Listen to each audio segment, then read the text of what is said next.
Salam kenal ya dok. Ya, Saya Ayu dari komunitas Pina Bifida. Di sini ada teman-teman, ada Bapak Ibu juga yang satu anggota dari komunitas. Jumlah anggota kami itu ada 268 dok total. iya. Ya, terdiri dari anaknya yang sudah dewasa, ada juga yang anaknya masih remaja, ada juga orang tua dari anak-anak Spina Bifida. Gitu dok, semoga nanti bisa silaturahminya lebih lanjut ya dok. Yes, oke. Ya, ada beberapa juga yang pasiennya dokter. Saya juga dapat nomor dokter loh dari salah satu anggota juga, jadi makanya Ya, hubungin ke dokter kemarin.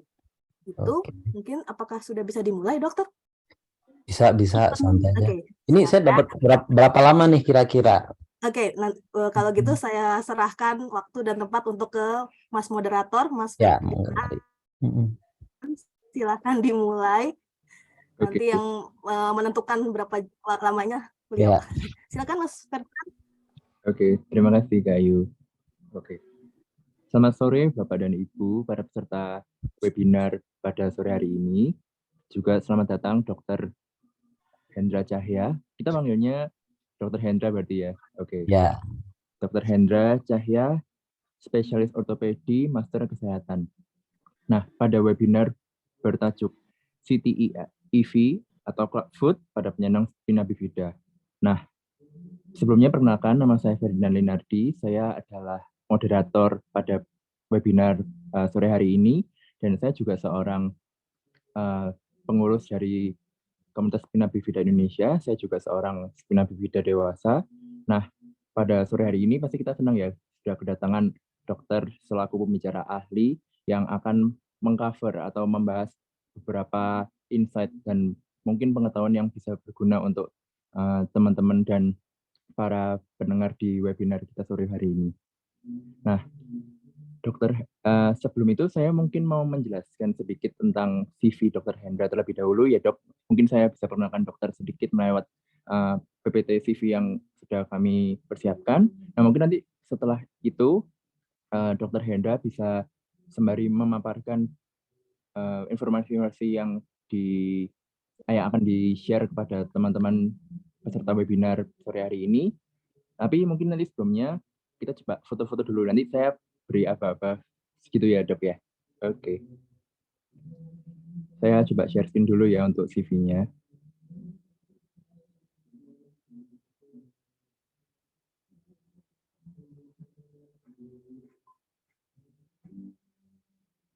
Oke.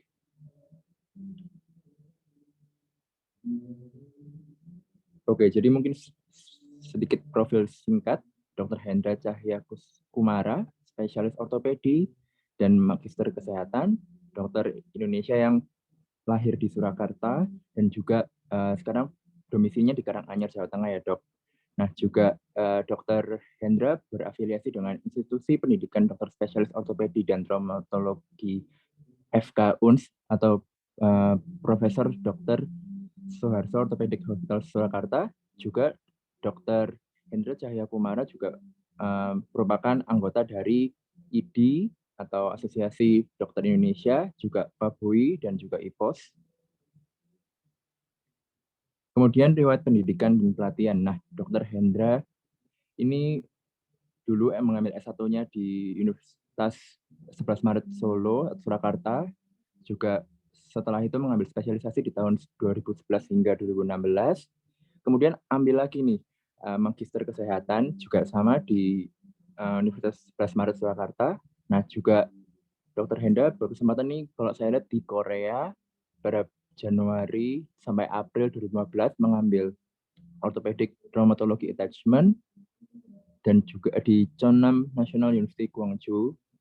Kemudian 2 tahun setelahnya juga di Korea lagi ya dok, di SNU atau Seoul National University Hospital Korea Selatan, mengambil fellowship pediatric orthopedic dan di satu tahun setelahnya menjadi konsultan ortopedi pediatri di Collegium IOA. Kemudian sekarang Dr. Hendra juga dari tahun 2014 hingga sekarang menjadi Orthopedic and Traumatology Presiden dan seorang ahli bedah ortopedi di Rumah Sakit Ortopedi Dr. Suharto. Kemudian tahun 2019 memulai prakteknya juga sebagai spesialis ortopedi dan traumatologi di Rumah Sakit Tri Harsi Solo. Juga ada sedikit tambahan kalau Dr. Hendra ini juga seorang jurnal editor biomedika di Fakultas Kedokteran Universitas Muhammadiyah Surakarta, Indonesia. Nah, ini ada beberapa simposium dan kegiatan workshop yang mungkin saya mau highlight adalah yang baru-baru aja ya. Jadi sebagai pembicara di berbagai tempat, seperti paling baru ini di COE Baboi, ini kayaknya tadi yang di keanggotaannya dokter ini ya, 26 Mei 2022.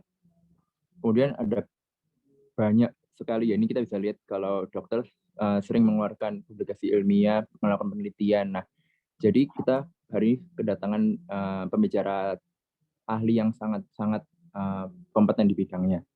Mungkin segitu dulu dari CV-nya. Nah, mungkin sebelum mulai lanjut ke Dr. Hendra, mungkin Bapak dan Ibu boleh untuk mungkin Bapak dan Ibu mungkin boleh untuk open cam, kita mungkin boleh berfoto terlebih dahulu sebagai request dari panitia juga. Kalau bersedia saya nanti yang juga akan fotokan. Mungkin saya bisa Bapak Ibu untuk mulai. Bapak Ibu bisa dibuka ya kameranya ya. Terima kasih.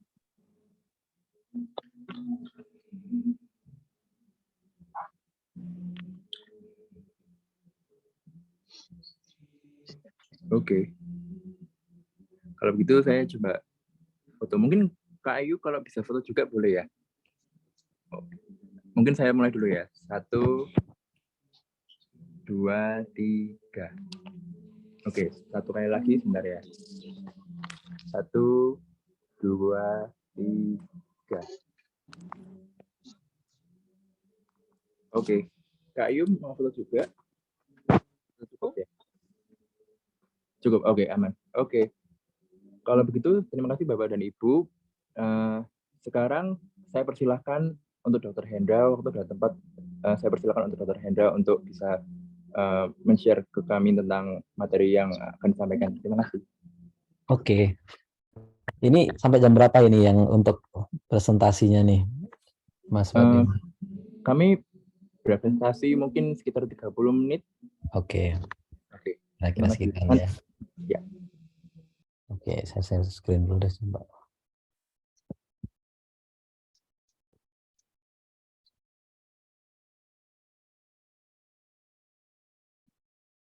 Oke. Ya, udah kelihatan ya semuanya ya? Kelihatan, Dok. Oke. Kelihatan Pak Dokter. Oke. Assalamualaikum warahmatullahi wabarakatuh. Selamat sore semuanya. Terima kasih sekali saya dapat kesempatan untuk sharing sebenarnya ya, sharing mengenai spina bifida, terutama mengenai kelainan ortopedinya. Dan ini saya sangat senang bisa berkenalan dengan beberapa orang tua yang hebat, dan mungkin juga ada Mas yang sebagai penyandang spina bifida juga. Dan saya sangat salut pada pasien-pasien saya dan pasien-pasien spina bifida terutama secara umum, karena memang ini adalah termasuk kelainan yang jarang sebenarnya. Cuman dengan adanya komunitas ini bagi kami dokter ini sangat membantu ya. Mereka punya support system yang bagus, sehingga juga akan memudahkan dokter juga untuk melakukan penanganan ya, dengan informasi yang baik, jadi dengan informasi yang benar, sehingga semakin banyak orang yang tahu mengenai spina bifida ini. Oke, mungkin nanti saya menjelaskannya, mungkin ada yang pas lagi bahasanya terlalu berat atau ini ya, mungkin nanti didengerin aja lah gitu. Ini saya anggap kita lagi kuliah sama mahasiswa kedokteran semua inilah. Oke, saya next dulu ya. Oke, jadi nanti saya jelasin secara sederhana, mungkin udah ada yang beberapa yang mungkin udah tahu sebenarnya apa itu spina bifida, kemudian jenisnya. Nah, mungkin nanti kita akan mendalam mengenai kelainan ortopedi pada spina bifida dan khususnya pada yang kaki ya, karena kita memang temanya adalah CPV atau kelainan kaki pada spina bifida. Apa itu spina bifida sebenarnya? Oke, secara sederhana artinya kalau secara istilah kan spina itu spine itu kan tulang belakang ya. Bifida itu terbelah. Itu adalah kondisi cacat lahir yang terjadi ketika tulang belakang dan saraf tulang belakang itu tidak terbentuk dengan sempurna. Bahasa gampangnya jadi atapnya ini dia nggak terbentuk di sini, atap tulang belakangnya, sehingga kalau kita bisa lihat gambar yang samping kanan ini, ketika atapnya ini terbuka maka ada kemungkinan selubung sarafnya kemudian kabel sarafnya bisa menonjol keluar dari punggung seorang anak yang mengalami spina bifida ini. Nah, ini yang akan kelainan inilah yang mendasari terjadinya kelainan-kelainan lain yang akhirnya dialami oleh beberapa penderita spina bifida. Oke, secara singkat jenisnya ada 3 ya, ada yang okulta atau yang tertutup ya, spina bifida yang sebenarnya tertutup, jadi dia tidak sampai keluar dari selubung dan selaput saraf dan selaput sarafnya ini tidak keluar dari tempatnya. Biasanya tandanya tuh di bagian punggung bawah itu ada semacam rambut ya atau hair tuft ataupun dimple atau semacam cekungan atau dekik lah istilahnya gitu, kalau orang Jawa bilang ada cekungan di bagian punggung bagian bawah. Nah, itu biasanya khas terjadi pada spina bifida yang okulta. Kemudian ada yang agak lebih berat lagi namanya meningocele, yaitu selaput sarafnya yang keluar dari tempatnya. Kemudian ada myelomeningocele, yaitu selain seraput saraf juga serabut sarafnya juga keluar dari tempatnya. Ya, next dulu. Oke, nanti ini agak-agak sedikit berat, saya masuk ke anatomi time ya. Saya anggap semuanya ini mahasiswa kedokteran saya. Oke, jadi sumsum tulang belakang. Jadi kalau kita bicara mengenai kalau kita ini misalkan pernah makan namanya sumsum sapi, seperti itu kan warnanya putih gitu ya. Nah, itu kita manusia juga semua punya gitu. Sebenarnya kecil dia ininya strukturnya itu bentuknya kecil. Cuman ternyata dia mempunyai fungsi yang banyak sekali. Jadi kalau kita belah ya, istilahnya kita iris kecil-kecil gitu, dia gambarnya seperti ini, ada yang putih, ada yang abu-abu. Dan dia ada tempat-tempat di mana dia berfungsi beda-beda. Ada yang fungsinya untuk menggerakkan otot atau motorik namanya. Kemudian fungsi sensorik yaitu merasakan ya, merasakan suhu, rabaan dan lain-lain. Juga satu lagi dia punya fungsi namanya fungsi otonom, yaitu mengatur dia fungsi misalkan buang air besar, buang air kecil dan lain-lain. Nah, ini nanti kenapa saya bicara ini, nanti kan ada lanjutannya kenapa terjadi kelainan di spina bifida. Jadi memang harus biar agak-agak nyambung kita tahu dulu lah. Yang penting ini ada 3 fungsi pada sumsum tulang belakang. Nah, ini agak sedikit rumit lagi ya. Jadi sumsum tulang belakang ini kan nyambung ke sampai atas ke otak ya, ke otak manusia. Nah, anggap aja ini adalah semacam, kalau saya bilang mungkin kantor PLN lah istilahnya. Kantor PLN itu di otaknya ini.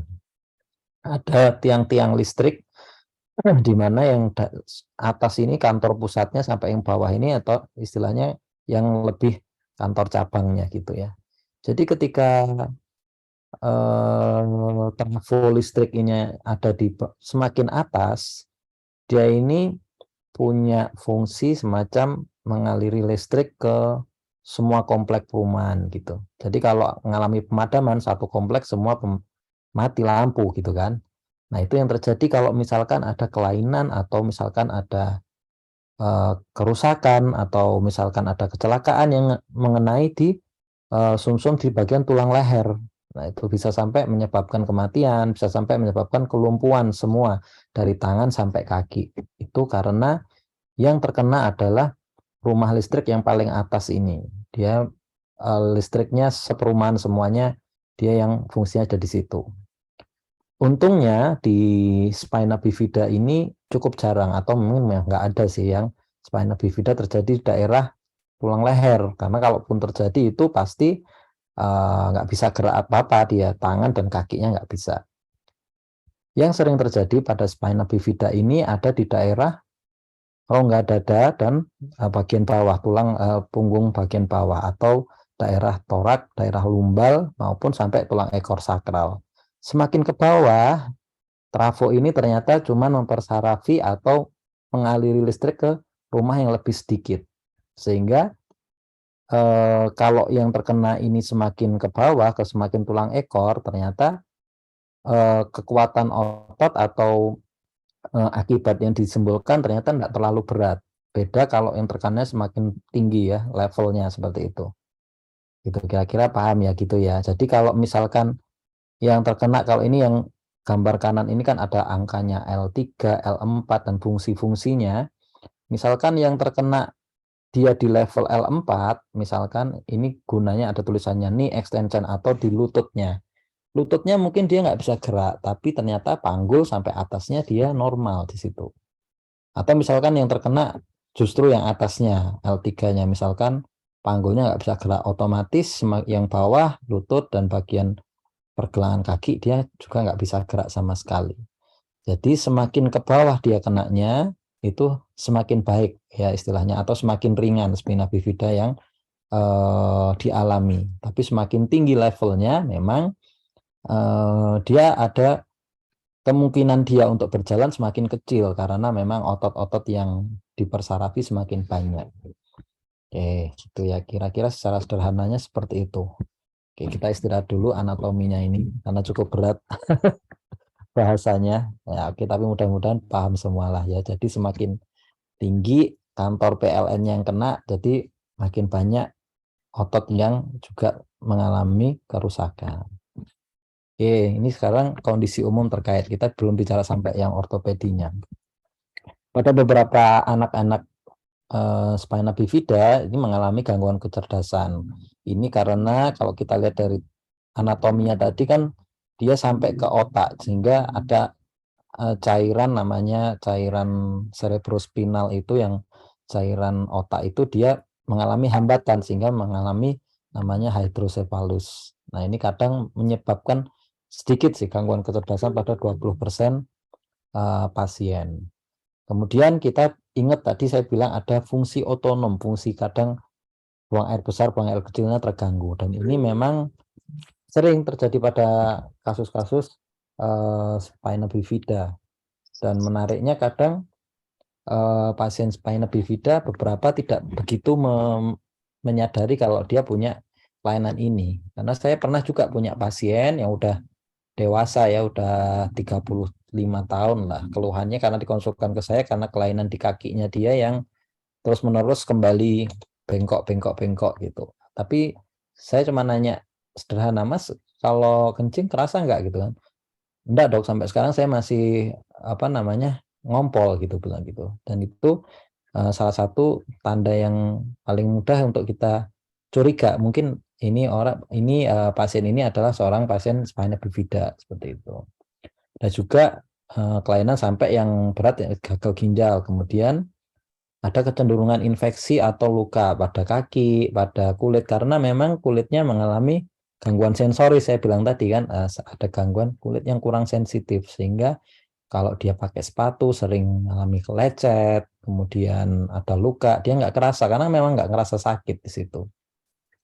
Kemudian menarik juga ada kecenderungan alergi lateks ya, bahan karet lateks itu yang bahkan bisa menyebabkan reaksi yang berat, reaksi alergi yang berat. Ini karena sering mengalami tindakan medis dari zaman kecilnya, sering banget misalkan operasi berulang dan lain sebagainya, sehingga lama-kelamaan memang dia mengalami hipersensitivitas atau lebih sensitif terhadap bahan lateks ini. Oke. Kemudian karena beberapa kasus pasien spina bifida ini dia nggak jalan ya, nggak bisa jalan di wheelchair misalkan dengan kursi roda, sehingga menyebabkan gangguan yaitu pengeroposan tulang atau osteoporosis ya. Dia tulangnya keropos sehingga mudah patah. Jadi pada beberapa pasien spina bifida bahkan sampai 30% kadang ditemukan adanya patah tulang. Saya sendiri pernah mengalami kasus ya, bukan mengalami kasus, mendapat kasus di mana terjadi patah ketika seorang anak spina bifida dipasang gips ya, dilakukan manipulasi terapi gitu, cuman sampai patah ternyata memang karena memang tulangnya memang lebih mudah untuk terjadi suatu patah karena tidak pernah dipakai untuk berjalan. Cuman memang penyembuhannya juga baik sih sebenarnya seperti itu. Oke.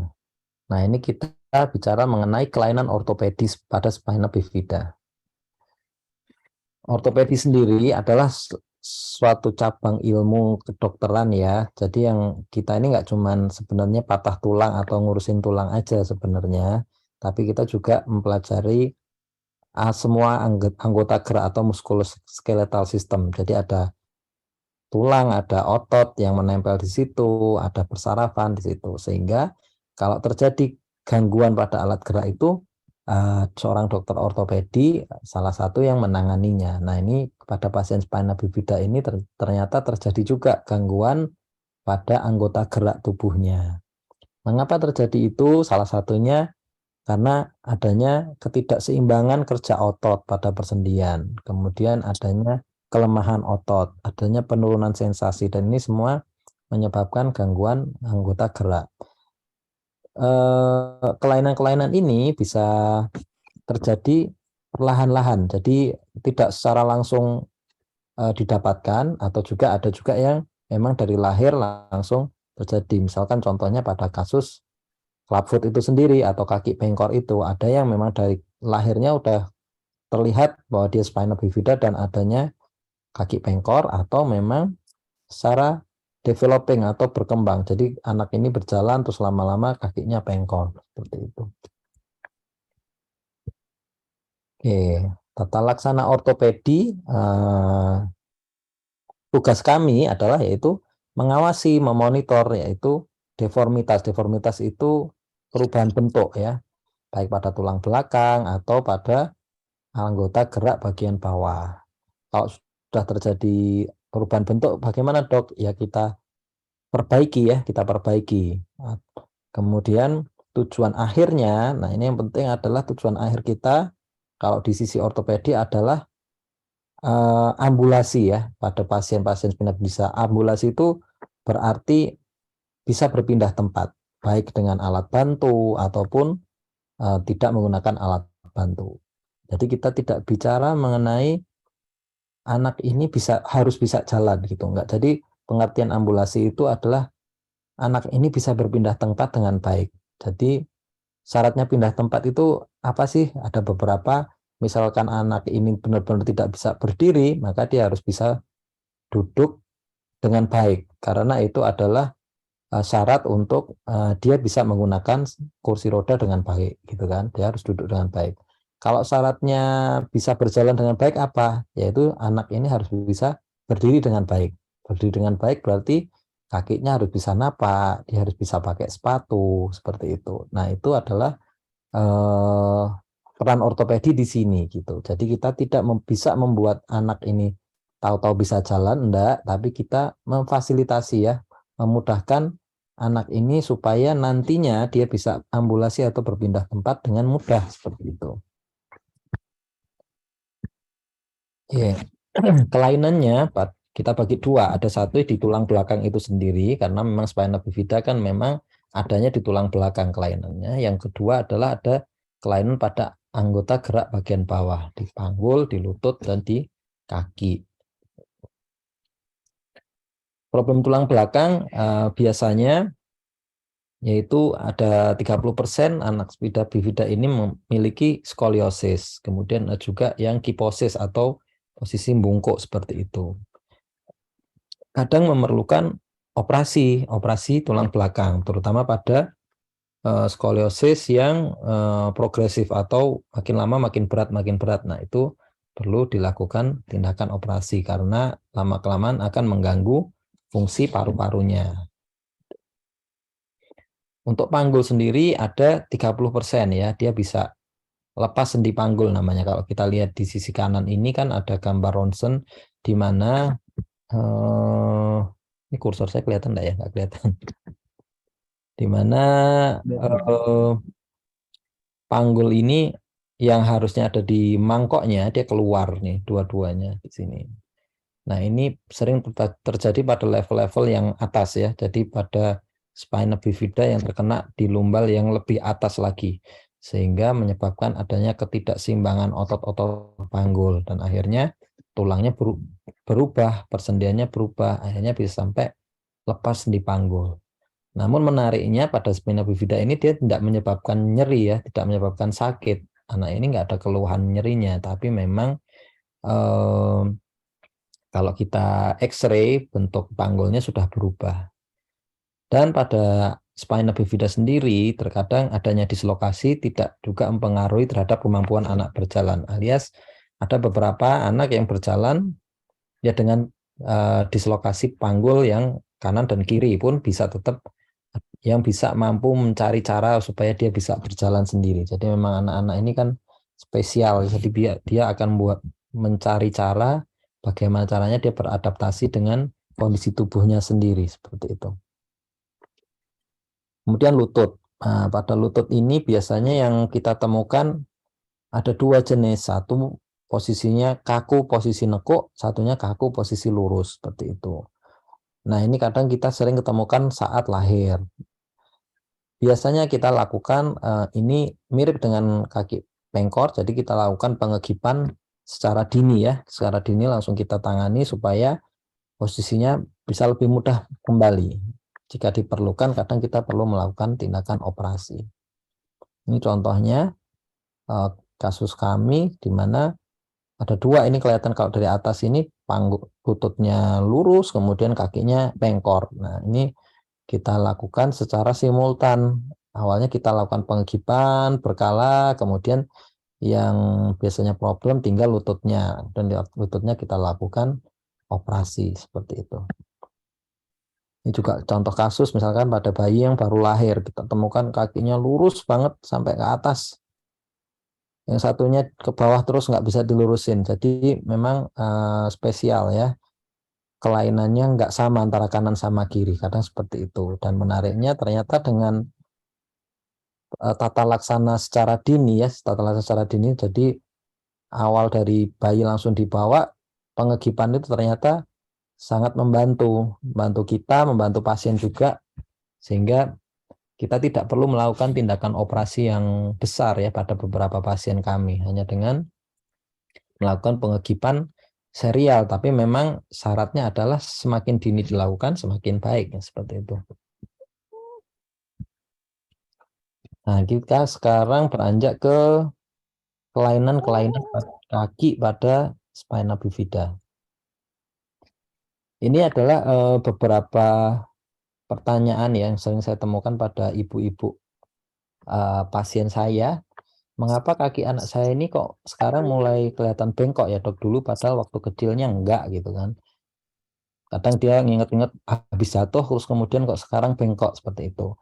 Nah, ini salah satu yang akan kita bahas kenapa ini terjadi pada beberapa kasus spina bifida. Karena kita bagi dua. Yang pertama memang dari lahirnya, dari bayinya dia lahir sudah bengkok. Yang kedua adalah dia mulai kelihatan bengkoknya waktu dia dewasa, seperti itu. Kembali lagi ke pelajaran anatomi kita. Jadi kalau kita menjelaskan kenapa kok lama-lama ini ya dok, kaki anak ini bengkok. Jadi kaki itu ototnya banyak sekali ya, itu salah satu organ tubuh ciptaan Tuhan yang sangat rumit ya istilahnya pergerakannya. Salah satunya kalau kita lihat di gambar yang kiri bawah ini, jadi gerakan kita ini ada gerakan masuk dan gerakan keluar ini, itu melibatkan banyak sekali otot. Nah, secara sederhana otot ini kita bagi secara dua besar ya. Yang pertama, yang otot kaki ya. Jadi otot yang satunya menarik ke dalam, satunya menarik keluar. Kalau itu terjadi ketidakseimbangan, yang satunya menarik kencang ke dalam, sementara yang narik keluar itu dia ternyata lemah, yang terjadi maka ya kaki bengkor itu. Atau kebalikannya, justru kakinya teper keluar seperti itu, atau kaki bebek. Nah itu semuanya problemnya adalah karena adanya ketidakseimbangan otot. Satunya narik, satunya longgar, satunya kendor, seperti itu. Nah ini contoh kasus pada pasien kami, di mana anak ini mungkin usianya sekarang udah 4,5 tahun lah ya. Dia bisa jalan bagus setelah operasi dia bisa jalan bagus, tapi lama-kelamaan kok kayak gini dok, narik gini. Kalau dipakein sepatu, kalau kita lihat dari foto ini yang di jauh di belakang itu kan namanya Evo, pakai Avo, dia bagus, dia bisa terkoreksi. Tapi kalau ketika kita lepas, bentuknya bengkor gini. Nah itu penyebabnya karena yang saya bilang tadi, satunya narik, satunya kendor di situ ototnya, sehingga terjadi bentuk kakinya semacam kaki yang bengkor. Problem kaki pada spina bifida ini kira-kira terjadi pada 60-90% pasien ya. Seperti saya bilang tadi, ketemunya bisa waktu lahir atau terjadi perlahan-lahan. Penyebabnya ketidakseimbangan otot, kemudian adanya perubahan bentuk atau deformitas, serta ada perabaan atau kaki yang kurang sensitif, dibilang gitu. Jenisnya macam-macam, nama istilah kedokterannya juga banyak. Ada yang calcaneus, equinus, seperti itu. Bisa kombinasi, jadi kanan sama kiri kakinya ini beda. Satunya mungkin kaki ke dalam, satunya bengkok keluar, atau satunya ginjit, satunya perlu kebalikannya. Nah itu sering kita temukan pada kasus-kasus spina bifida. Tujuan terapinya adalah, saya bilang tadi, untuk kaki adalah gimana caranya kaki ini yang bagus adalah bisa napak dan dipakein sepatu. Bahasa kerennya adalah braceable plantigrade foot, alias kaki yang braceable, bisa dipakein sepatu, plantigrade bisa napak. Nah itu tujuan tindakan atau terapi pada kaki pada spina bifida. Paling sering kita melakukan pengegipan pada kasus-kasus pada anak yang baru lahir, kita sudah temukan kelainan pada kaki anak, yaitu melakukan pengegipan. Atau jika terjadi perlahan-lahan, kita bisa menggunakan bracing atau sepatu. Atau misalkan sering kita temukan pakai Avo, seperti itu. Kemudian kita kadang memerlukan adanya tindakan pembedahan otot untuk mencegah terjadinya kelainan bentuk tulang. Sehingga sebelum tulangnya berubah bentuknya, yang kita lakukan adalah kita perbaiki dulu ototnya.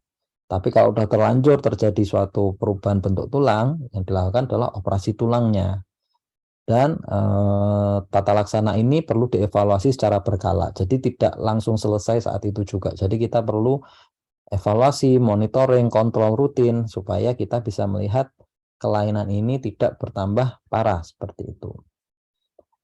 Yang kita bilang bahwa ada tindakan pembedahan otot saat ini dengan nanti saya jelaskan dengan metode Ponseti itu, yang disebut pembedahan otot itu, kita lihat di sisi kanan atas itu sangat kecil ya lukanya dibandingkan yang sisi bawah.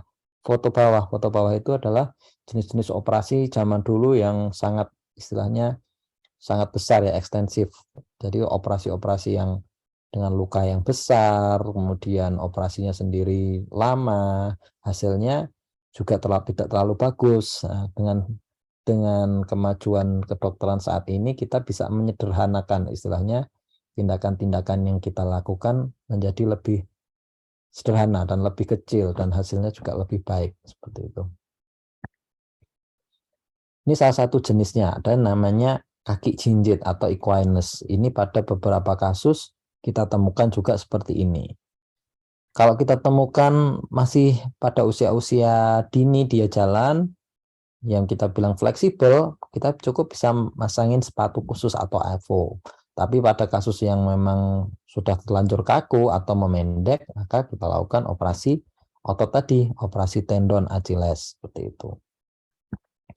Kemudian ada juga yang namanya cavovarus, jadi bentuk kakinya agak spesial, dia agak tinggi ya di sisi dalamnya, seperti itu. Ini terutama pada level-level bawah, karena adanya terjadi ketidakseimbangan otot. Ini juga sering kita temukan pada kasus spina bifida. Jadi sepertinya kayak CTEV kalau orang bilang, kalau orang tuanya taunya ini CTEV ya dok gitu, tapi sebenarnya bentuknya beda dan ini tata laksanaan juga berbeda, seperti itu. Kemudian kita masuk ke clubfoot itu sendiri atau kaki bengkor.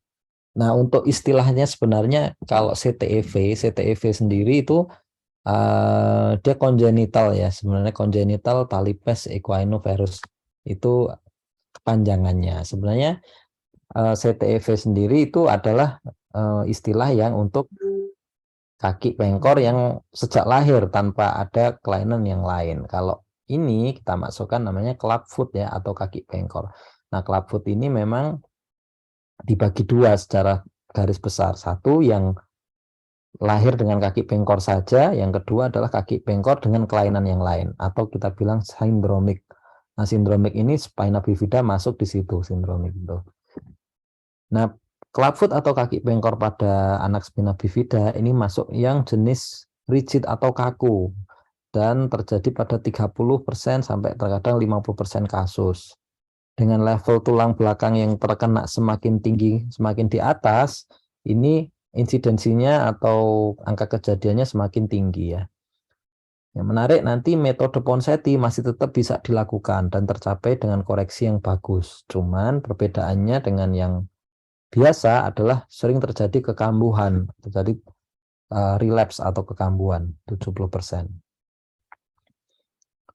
Nah, yang saya bilang tadi ada yang namanya sindromik, yaitu yang spina bifida ini, atau idiopatik. Idiopatik itu dia hanya berdiri sendiri di situ. Bedanya apa antara spina bifida ini kaki pengkornya dengan kaki pengkor yang biasa itu dia lebih kaku. Kemudian ketika kita lakukan pengegipan, dia responnya tidak sebaik yang hanya terjadi clubfoot yang biasa. Jadi terkadang kita lakukan pengegipan yang kedua, ketiga itu masih belum terlalu terlihat hasilnya seperti itu, sehingga memerlukan pengegipan lebih banyak. Dan terkadang angka kekambuhannya jadi lebih tinggi. Jadi setelah posisi bagus, dia masih tetap ada kemungkinan untuk kembali lagi ke posisi pengkor lagi semula itu lebih tinggi.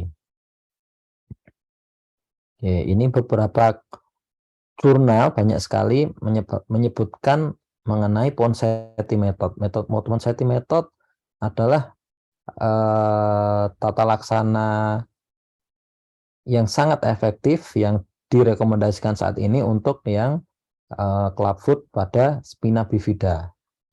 Tapi dia memerlukan gip yang lebih banyak dan memang mempunyai risiko yang lebih tinggi terjadinya suatu kekambuhan. Kalau kita bicara sebenarnya apa itu metode Ponseti? Ponseti ini seperti kita lihat di foto yang kanan ini, Dr. Ignacio Ponseti.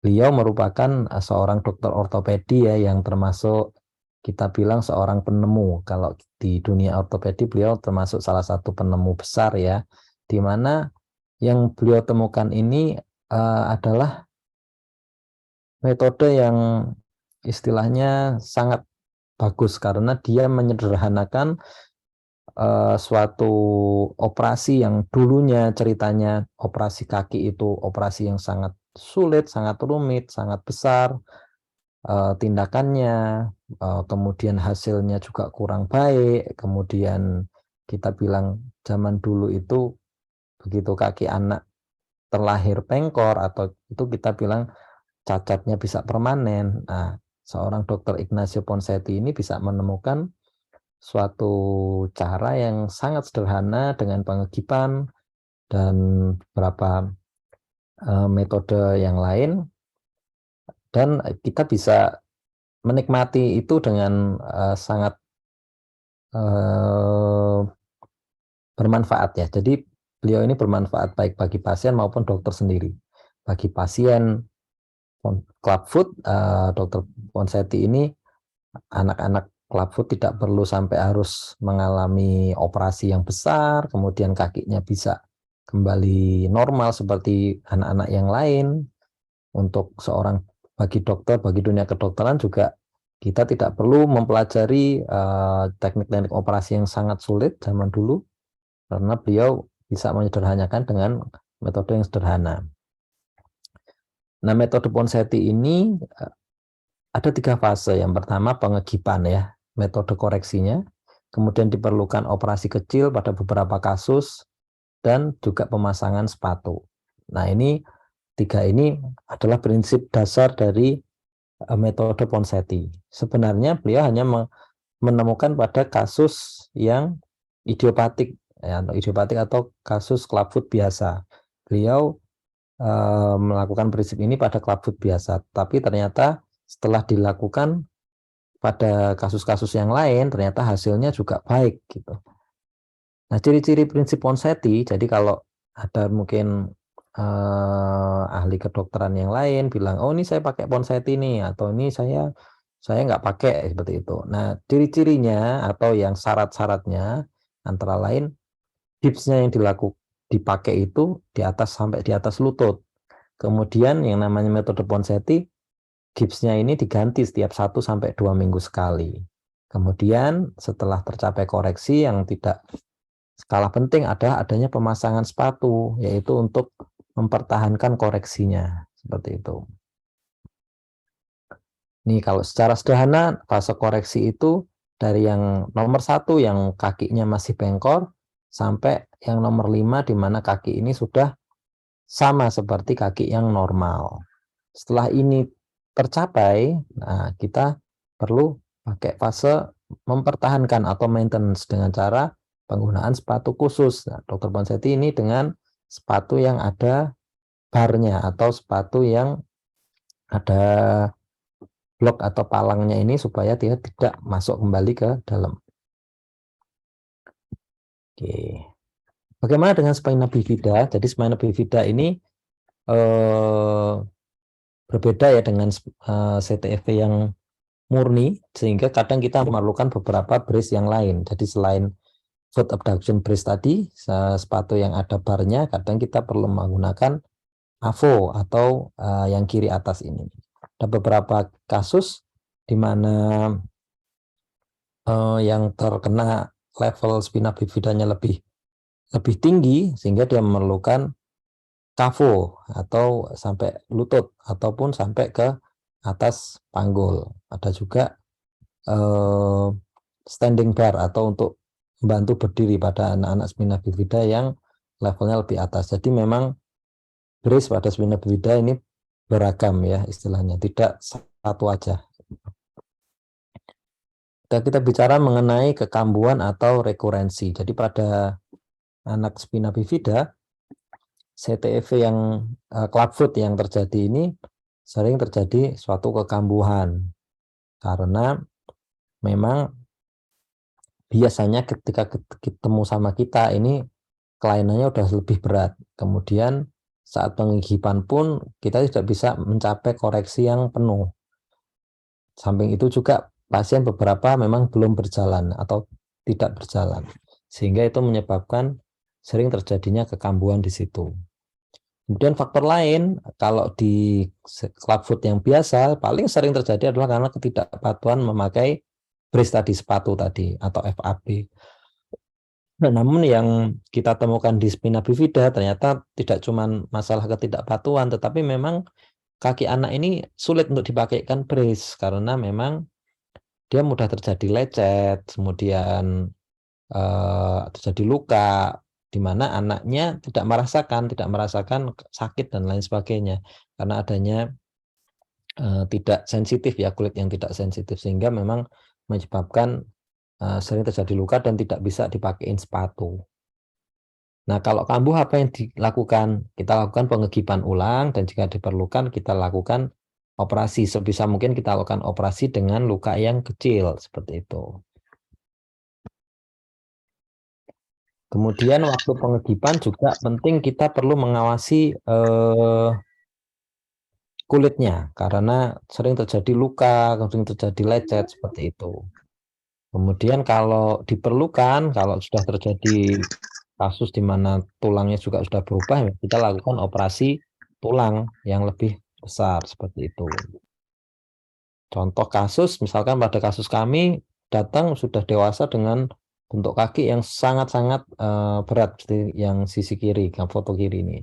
Mau nggak mau kita harus melakukan tindakan operasi tulang supaya mengembalikan bentuk tulangnya biar bisa dipakaikan sepatu seperti itu.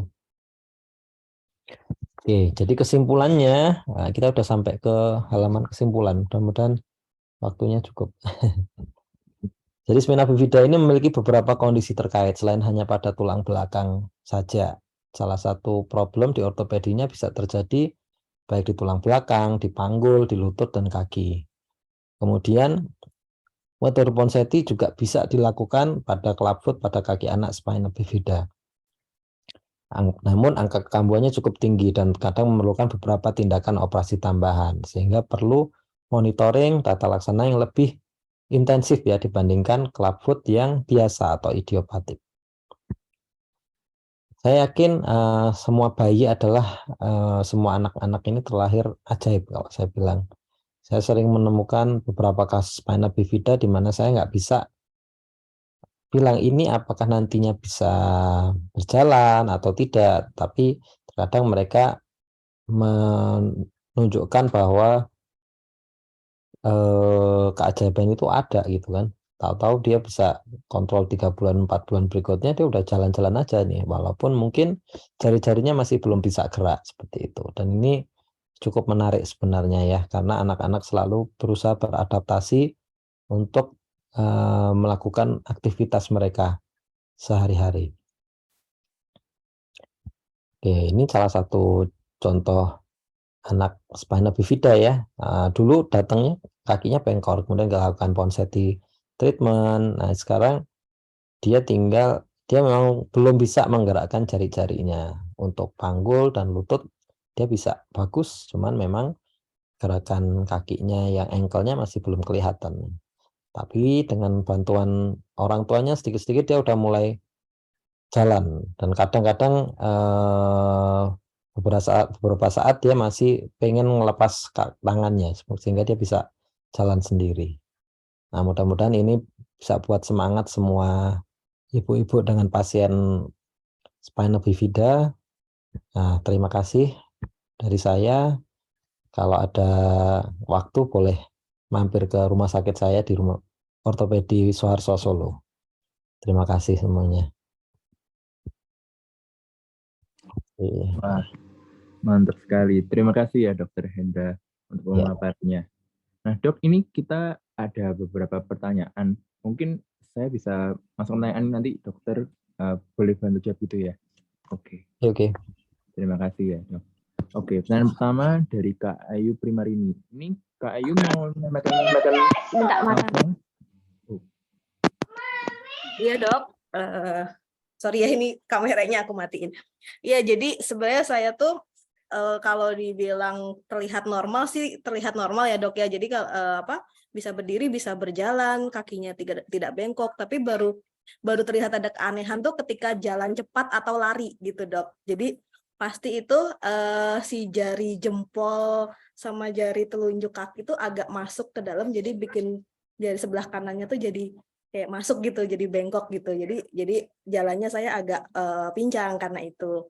Nah, kira-kira bisa diperbaiki secara ortopedik nggak ya, Dok? Karena kalau saya sudah pernah dengan jalur fisioterapi ya sudah ada latihannya, tapi masih belum terlalu banyak perubahan gitu, Dok. Terima kasih. Sama-sama. Usia berapa ya? Saya lupa nanya. Saya 35. 35.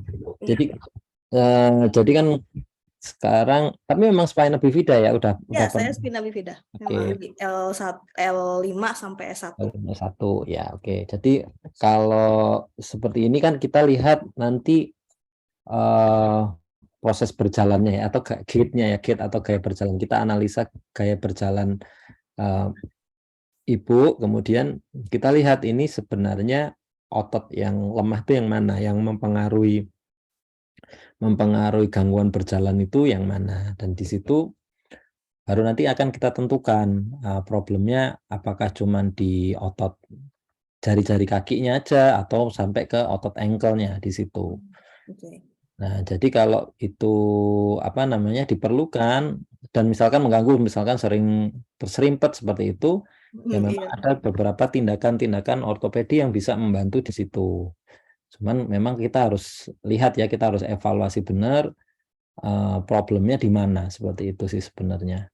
Ini berarti kan problemnya kelihatannya waktu pas berjalan aja ya berarti ya. Jalan cepat, Nah, kalau jalan lambat sih masih lambat bisa, nggak terlalu ya. nggak terlalu terlihat gitu. Tapi kalau udah mulai cepat atau lari, itu ya sering keserimpet, sering jatuh kayak gitu. Ya, karena si jari jempol dan telunjuk tuh agak nekuk gitu, selalu Masuk nekuk ke ke dalam, dalam. Ya. masuk gitu. Iya. Ya itu memang prinsipnya sih kayak tadi saya mungkin pernah tampilkan tadi ya, jadi memang ada ketidakseimbangan otot ya kalau di spina bifida itu, di mana satu otot dia lebih kenceng, satunya lebih kendor di situ, jadi nggak seimbang di situ, makanya ada gerakannya dia agak masuk ke dalam kan di situ. Nah itu yang perlu kita evaluasi. Kalau memang itu diperlukan, biasanya kita lakukan, kita pindah, namanya kita transfer. Yang kenceng kita pindah ke yang lemah, seperti itu. Namanya tendon transfer atau transfer otot. Itu supaya seimbang kakinya di situ. Salah satunya itu. Tapi kalau usia segini, kalau memang nanti kan kita perlu juga X-ray, kita lihat tulangnya apakah udah berubah apa belum bentuknya tulangnya. Kalau memang itu juga mengalami perubahan, ya mungkin perlu tata laksana tulangnya juga, seperti itu. Pada prinsipnya memang kita perlu evaluasi ya, evaluasi klinisnya ya. Perlu kita lihat kekuatan otot apa yang terganggu di situ. Oke, Terima kasih. sama-sama. Oke, terima kasih. Kita lanjut ke pertanyaan selanjutnya ya, Dok. Ya. Ini dari Kak Wardah. Mungkin mau langsung bertanya ya? Boleh, silakan. Iya, boleh. Ya, Assalamualaikum Pak Dokter.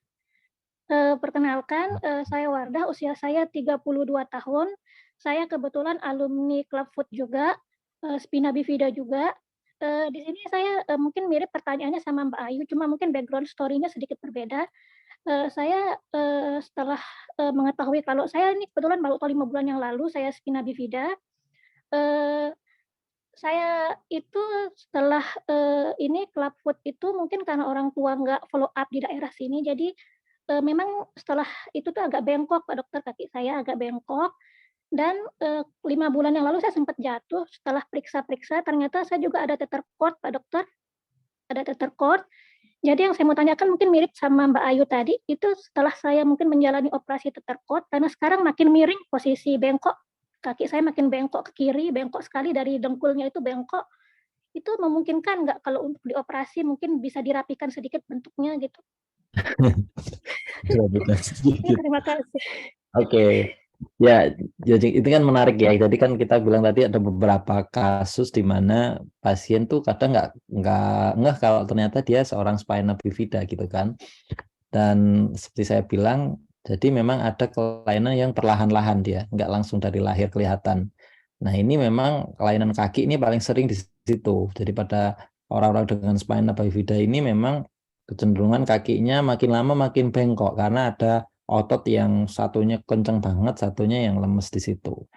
Ya memang kalau memang dia progresif alias memang dia makin lama makin ke dalam, memang memerlukan suatu tindakan. Karena kalau kita biarin aja lama-lama jalannya, tumpuan jalannya kan berubah nih. Misalkan lama-lama jalannya punggung kakinya yang dipakai buat tumpuan. Nah gitu.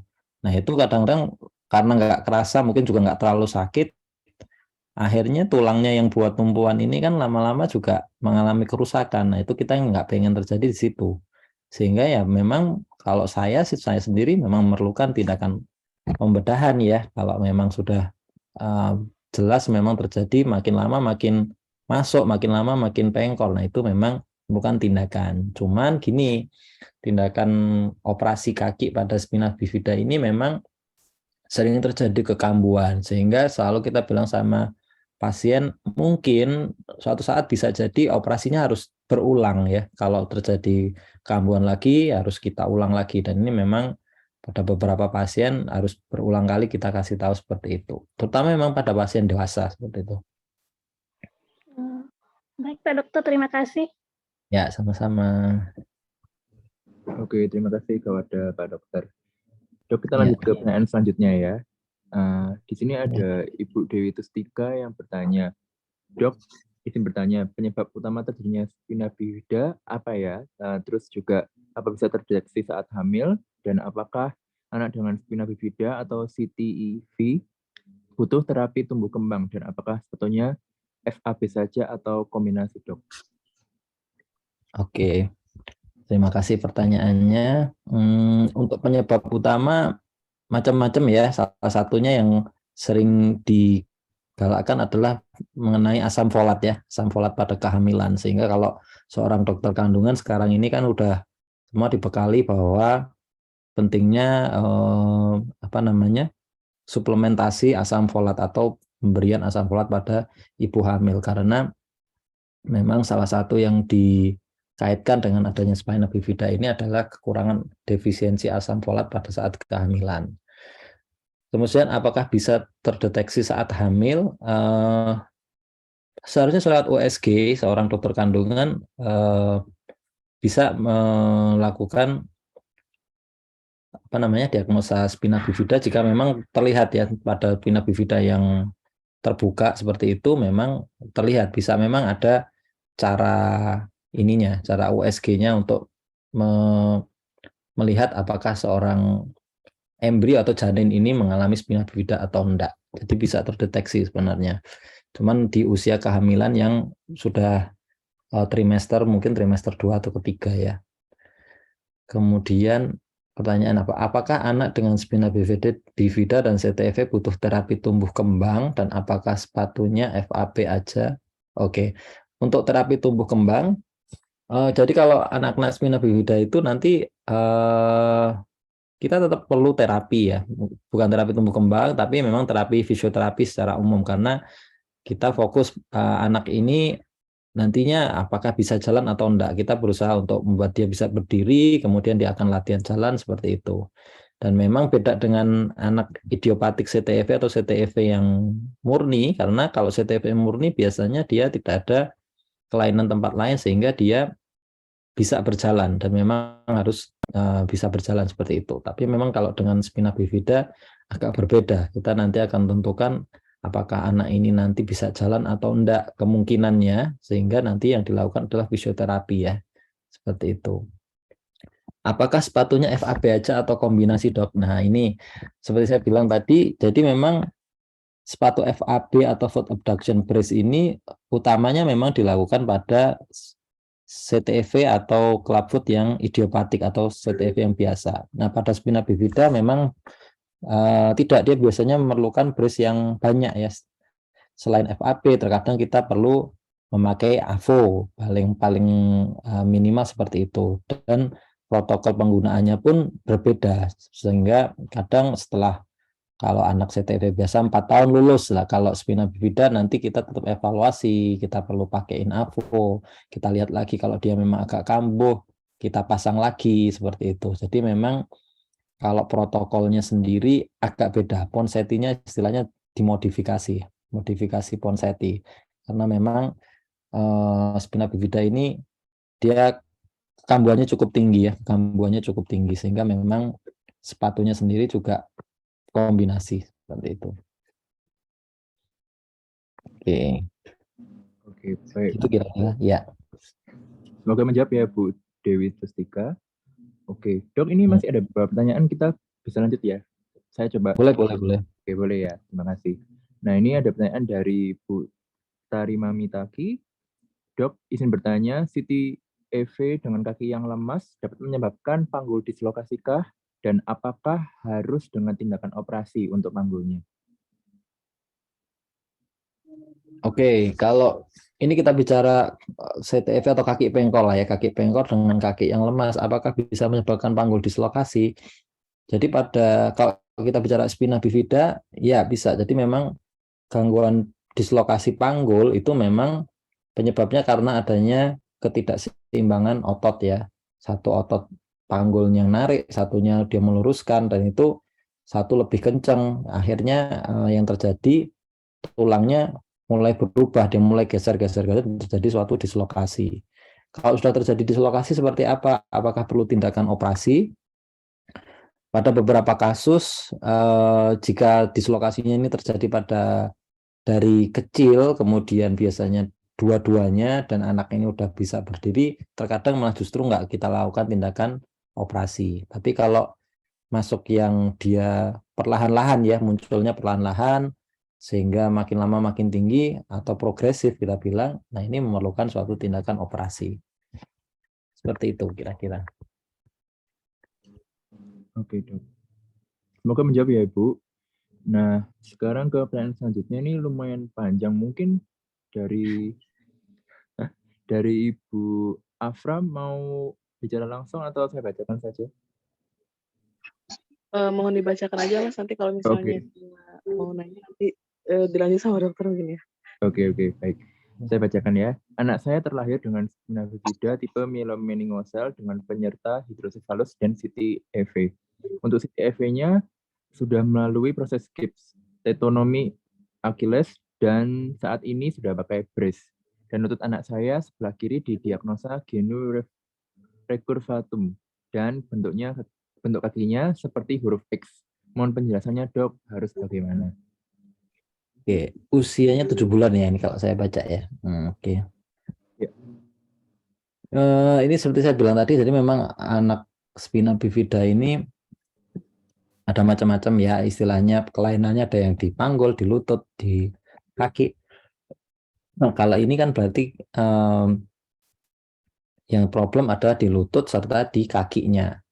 Kemudian untuk kaki, kalau saya baca memang ini udah sampai tahap bracing atau tahap maintenance ya. Jadi kakinya istilahnya problem sekarang udah selesai. Nah sekarang lututnya namanya genu recurvatum, itu mungkin kalau dari kayak presentasi saya tadi yang kakinya lurus naik ke atas. Jadi dia kaku dalam posisi lurus dan nekuknya yang belum, sehingga kalau dilihat posisi kakinya ini seperti itu tadi, karena memang lututnya dia mengalami dislokasi atau mengalami kekakuan posisi lurus. Nah, yang perlu harus bagaimana? Ya nanti tata laksananya setelah kaki ini selesai, istilahnya udah mulai bracingnya, tahapannya udah mulai kita kurangi waktu pemakaiannya, ya nanti kita lakukan tata laksana yang bagian lututnya gitu. Karena nanti kita lihat anak ini nanti kita fokuskan untuk dia bisa duduk dengan baik kan, berarti perlu bisa kaki ini bisa nekuk. Jadi nanti memang perlu tindakan pada lututnya nanti itu. Saya kira gitu. Ada yang mau ditanyakan lagi nggak ini? Maaf Dok, ini kan kalau misalnya genu recurvatum itu kalau dokter ortopedi yang menanganinya kan bilangnya dievaluasi dulu sampai usia kalau nggak salah 2 tahun, 1 tahun atau 2 tahun gitu. Itu kita harus nunggu evaluasi itu atau mesti nyari second opinion gitu ya Dok? Yang paling penting adalah sebenarnya nanti kan ini karena dia usia 7 bulan ya, belum usia nanti dia mulai usia berdiri dan berjalan. Jadi nanti kan fisioterapi akan dilakukan ya. Nanti fisioterapi akan dilakukan. Nah, genu recurvatumnya ini nanti terkadang ada manfaatnya juga untuk dia berdiri, karena anak berdiri ini kan posisinya kakinya harus lurus kan, seperti itu. Kalau saya pribadi sih ini ya kita setuju sih menunggu, cuman memang tidak langsung 2 tahun gitu enggak, nanti tiap berapa bulan kan tetap evaluasi di situ. Jadi kita evaluasi karena tetap perlu stretching, tetap perlu fisioterapi di situ. Dan jika itu memang kaku sekali dan mengganggu posisi anak ini belajar berdiri dan jalan, ya perlu suatu tindakan di situ. Kalau saya seperti itu pendapat saya. Kalau satu lagi mohon maaf ya dok ya.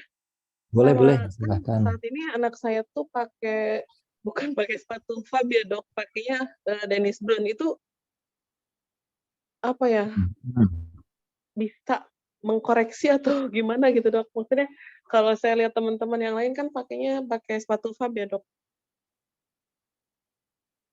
Oke, kalau kita bicara Spina bifida memang agak spesial. Jadi memang penggunaan sepatunya memang tidak strict seperti CTV yang biasa atau idiopatik.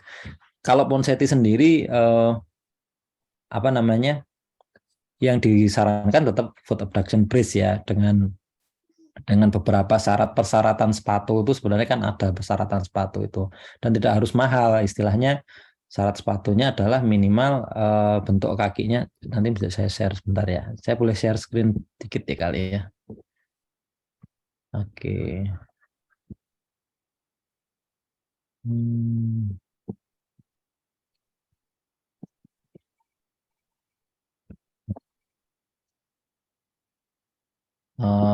Ini kelihatan ya, oke. Nah ini kalau yang namanya foot abduction brace itu sebenarnya prinsipnya adalah dia barnya ini atau apa namanya kelengkungannya ini ada kelengkungannya, dia nggak boleh lurus aja karena dia untuk mempertahankan supaya nggak jinjit itu di situ. Kemudian sepatunya harus ada talinya, jadi sarannya bukan yang strap tapi tali karena itu lebih kencang di situ, lebih kencang sehingga bisa memastikan kaki ini nggak jinjit di dalam. Seperti itu sebenarnya prinsipnya. Kemudian lebar barnya tidak kurang atau melebihi dari lebar bahu, seperti itu. Nah, kalau untuk penggunaan Dennis Brown sendiri, asal dia masuk yang ini kan istilah Dennis Brown-nya, tapi jika sepatunya syaratnya itu terpenuhi ya enggak apa-apa. Tapi kalau memang syarat itu nggak terpenuhi, misalkan memang ada beberapa sepatu yang sebenarnya kayak Avo, tapi dia dipasang bar, ya memang dia nggak bisa koreksi di situnya. Jadi saran saya memang sepatunya yang foot abduction brace di situ. Oke. Dok, terima kasih banyak dok sudah mau berkenan menjawab pertanyaan.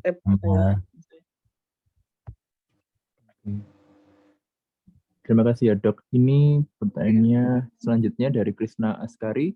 Isi bertanya, dok, anak saya terlahir dengan hip dysplasia, lutut tertekuk dan CTEV. Di waktu 2 minggu sudah dikoreksi panggul dan CTEV-nya, tapi lututnya masih belum lurus. Lututnya lurus setelah dioperasi di umur 4 tahun.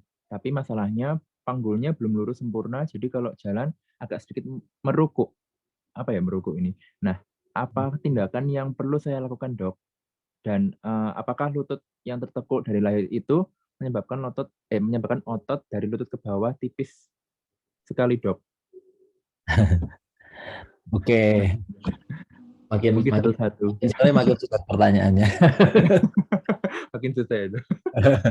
Enggak sih. Jadi gini, kita evaluasi dulu ya. Memang diagnosanya apakah ini suatu spina bifida atau kelainan yang lain. Ada juga yang namanya kelainan sindromik yang lain, itu salah satunya namanya AMC. Mungkin pernah dengar namanya AMC. Jadi kalau orang awam tuh banyak taunya kan CTEV atau clubfoot, yang idiopatik atau yang sindromik. Nah, ini masuk yang sindromik itu di sini. Penyebabnya macam-macam banget. Nah, kalau ini kan problemnya ada di panggul, di lutut, dan di kaki. Bisa aja kayak yang penyebab spina bifidanya tadi, atau penyebabnya yang lain. Nah, ini sekarang usia udah sampai 4 tahun. Lututnya udah operasi panggul, udah ininya udah cuma tinggal lututnya aja ya berarti ya. Kalau saya ini mungkin perlunya sih fisioterapinya ya Bu ya. Memang kita nggak bisa ngejar banget semuanya harus dilakukan operasi atau tindakan, terutama pada kasus AMC atau kasus spina bifida juga, sehingga kadang kita meninggalkan, kadang panggulnya kita nggak lakukan operasi, tapi memang pasien bisa jalan di situ, itu enggak masalah. Jadi ini kalau saya ngelihat ya nanti perlunya ini fisioterapi ya, fisioterapi rutin sambil evaluasi ulang seperti itu. Terus lutut yang tertekuk dari lahir, apakah menyebabkan otot? Ya, kalau ini saya ngelihat mungkin kasusnya AMC ya. Jadi AMC itu lutut yang jadi persendian itu dia ibaratnya tidak terbentuk sebenarnya. Setelah dilakukan terapi atau treatment, otot yang terbentuk ini memang tipis sekali sehingga apa namanya menyebabkan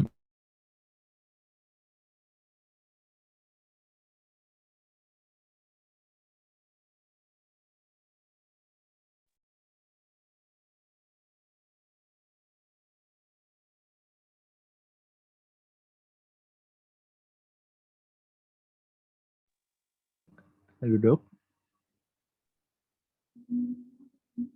oke, sorry. Oke, boleh lanjutkan. Nah, ototnya tipis sekali ya, betul. Itu karena ototnya. Jadi sebenarnya memang pada beberapa kasus kelainan bawaan itu ada juga otot yang nggak terbentuk gitu dibandingkan kayak kita kebanyakan orang yang normal di mana persendiannya terbentuk. Jadi ada otot-otot yang terbentuk di situ. Jadi pada kasus di mana lututnya lurus banget nggak bisa neko itu kadang kita temukan sebenarnya otot yang dari lahir itu memang ada yang kurang di situ. Jadi memang ada yang kesannya tipis di situ. Kira-kira jawabannya gitu ya. Kalau saya. Maaf dok, jadi apakah saya perlu USG panggul atau X-ray panggul gitu dok untuk lihat kenapa panggulnya itu nggak bisa lurus dok? Ya boleh ya. Ronsen X-ray lah. Kalau udah usia 4 tahun kan bukan USG lagi tapi X-ray. Jadi nanti kita lihat sekarang kondisi persendiannya seperti apa. Nah itu mungkin penyebabnya di situ. Soalnya di beda-beda dokter ada yang bilang AMC, ada yang bilang spina bifida dok. Jadi saya juga bingung gitu waktu di MRI malah spina bifidanya nggak ketemu kayak gitu dok. Nah, kemungkinan sih kalau saya lihat, saya baca sekilas kemungkinan sih AMC ya Bu ya, karena apa namanya problemnya di beberapa persendian, tapi MRI-nya normal kan gitu kan, berarti kan? Iya dok. Nah itu. Oh iya.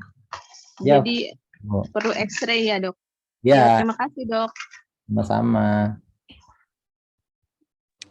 Oke, terima kasih Bu Krisna dan Dr. Hendra. Oke, pertanyaan selanjutnya ya dok. Ini ada dari Bu Tarimami laki-laki. Ini follow up question. Anak saya usia 5 tahun dan sudah ada tindakan operasi untuk CTEV-nya. Saat ini relapse lagi dan hasil ronsen tulang-tulangnya sudah tumpuk-tumpuk. Insya Allah saya mau ke RS untuk tindakannya. Semoga bisa ketemu dokter. Izin tanya dok, bagaimana agar tidak relapse lagi untuk CTEV-nya? Oke. Kalau tadi saya mungkin udah pernah jelasin ke presentasi saya tadi, kalau relapse itu yang kita lakukan adalah kemungkinan kita perlu lakukan pengegipan ulang.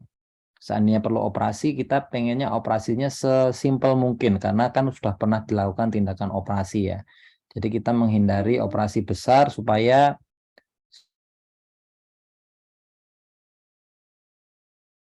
Maaf dok, ke mute sebentar ya.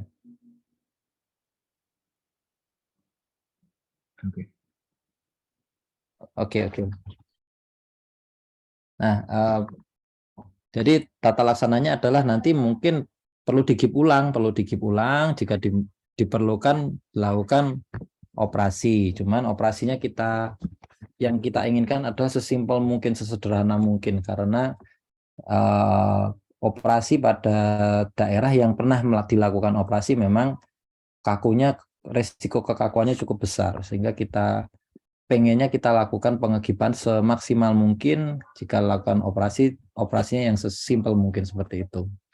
Terus supaya nggak relapse bagaimana, memang cukup sulit ya kalau kita bilang memang pada spina bifida ini kasus kekambuhannya memang tinggi walaupun sepatunya juga rutin dipakai dan lain-lain. Tapi ya memang yang bisa diusahakan adalah pemakaian sepatunya harus rutin, kemudian sering stretching atau peregangan, seperti itu yang paling bisa diinikan. Dan memang ya harus kontrol rutin ke dokter yang menangani, karena perlu dimonitor secara rutin, lebih intensif dibandingkan CTEV yang biasa atau idiopatik di situ.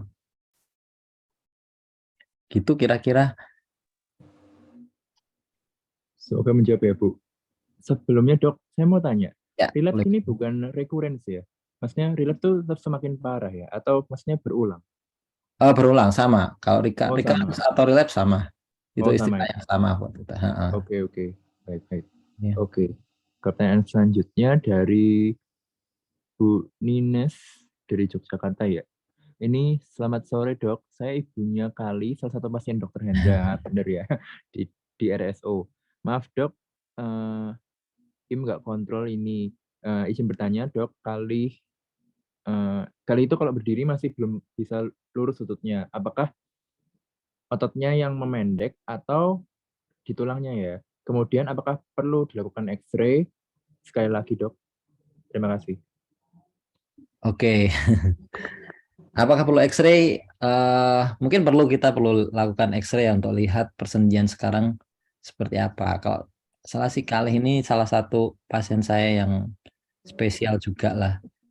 Jadi dia masuknya bukan spina bifida ya, dia lebih, jadi nggak terbentuk di tulang ekor. Jadi cuman ajaibnya ya dia bisa jalan sampai sekarang, bisa jalan dan bagus banget jalannya. Cuman memang ada beberapa otot dia yang memang belum efektif untuk menahan tubuhnya. Jadi memang yang kalau ini sih perlu treatment ya, terapinya yang utama. Apakah itu ototnya memendek atau tulangnya? Kalau di usia-usia segini sih biasanya masih problem di otot ya, problem di ototnya. Cuman memang perlu kita evaluasi tulangnya, tapi biasanya problemnya adalah karena ototnya ini di sini. Oke, kira-kira gitu. Jadi problemnya lebih ke ototnya ya, Dok ya? Ya, ototnya. Oke. Semoga menjawab ya, Bu Nines. Terus kita ke 2 pertanyaan terakhir dari Bu Santi. Izin bertanya, Dok, anak saya spina bifida terbuka atau myelo dan CTEV. Sudah operasi ATL dan sudah pakai sepatu AVO. Untuk jalannya sudah jalan, tapi harus menggunakan sepatu AVO. Kalau tanpa sepatu masih harus dipegangin. Belum pernah fisioterapi untuk jalannya. Izin bertanya ya, Dok, untuk kakinya masih agak kaku, apakah kemungkinan akan operasi ATL lagi, Dok? Oke. Belum pernah fisioterapi. Apakah perlu fisioterapi? Ya, fisioterapi tetap perlu dilakukan. Kalau memang belum bisa berjalan tanpa AVO-nya, ya memang AVO-nya harus dipakai. Kemudian kaki yang masih agak kaku kita evaluasi. Kalau memang dipakein sepatu masih bisa, dilanjutkan pakai sepatunya. Kalau udah nggak bisa pakai sepatu, kita lakukan pengegipan ya, pengegipan supaya lebih lentur. Kalau udah mentok banget, pengegipan juga nggak maksimal, maka dilakukan operasi.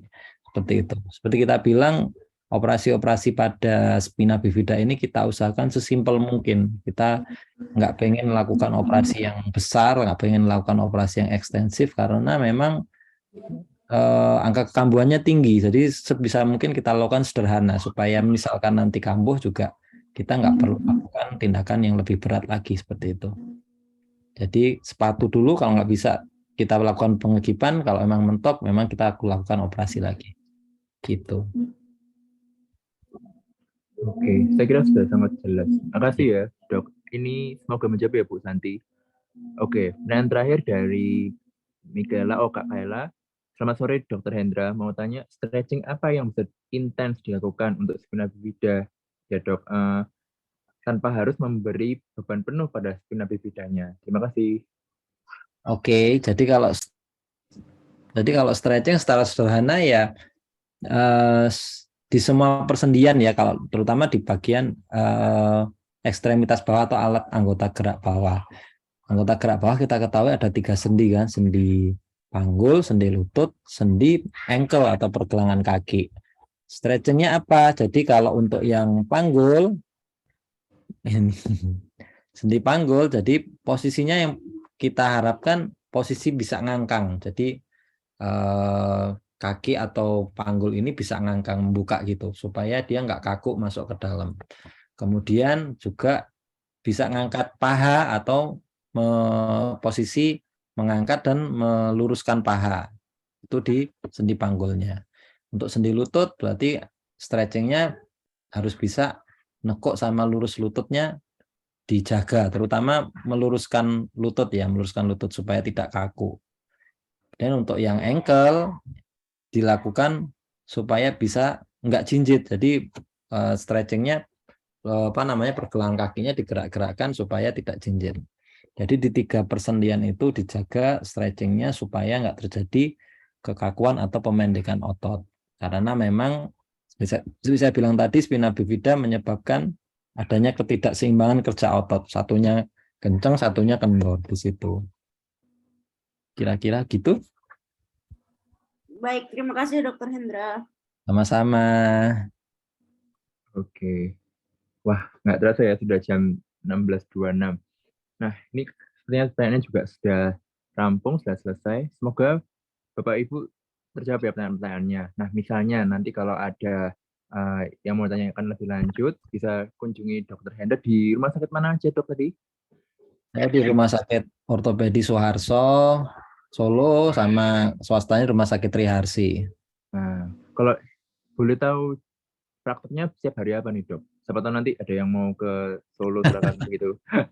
Silakan, kalau saya sih di Suharso, kalau polikliniknya hari Selasa sama Kamis. Pagi ya, Dok? Pagi, kalau sorenya yang di Triharsi itu. Oh, oke.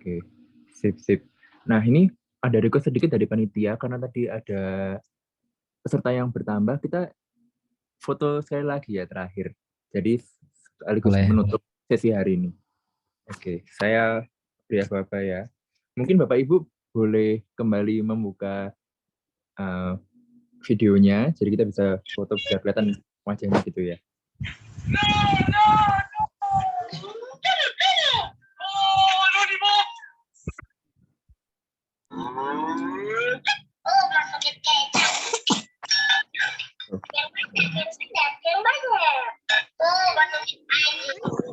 Oke, sambil menunggu membuka video ya. Kak, kasih ini. Kenapa abang ini? Aduh. Oke, ini kayaknya sudah buka ya. Saya aba-aba ya. 1, 2, 3. Sekali lagi, 1, 2, 3. Bentar, ini ada yang slide selanjutnya. Saya ulang ya. 1, 2, 3. 1, 2, 3. Maaf, bentar. 1, 2, 3. Oke. Terima kasih dokter atas pemaparannya. Semoga kita bisa terus keep in touch, bisa saling mendukung ya, Dok. Terima kasih Bapak Ibu juga yang menghadiri webinar hari ini. Semoga bermanfaat ya. Sampai jumpa di kesempatan selanjutnya. Terima kasih. Terima kasih semua. Dokter Hendra, terima kasih banyak semuanya, Bapak Ibu. Terima kasih Dokter Hendra. Terima kasih Bapak Ibu. Sampai ketemu di webinar selanjutnya ya.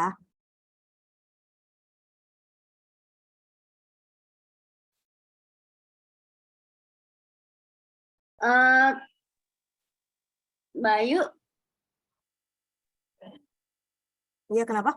Kita panitia tetap stay apa ikut keluar juga? Keluar aja. Oke. Kita selesaikan ya. Oke. Ya. Oke. Terima kasih semuanya. Thank you. Thank you.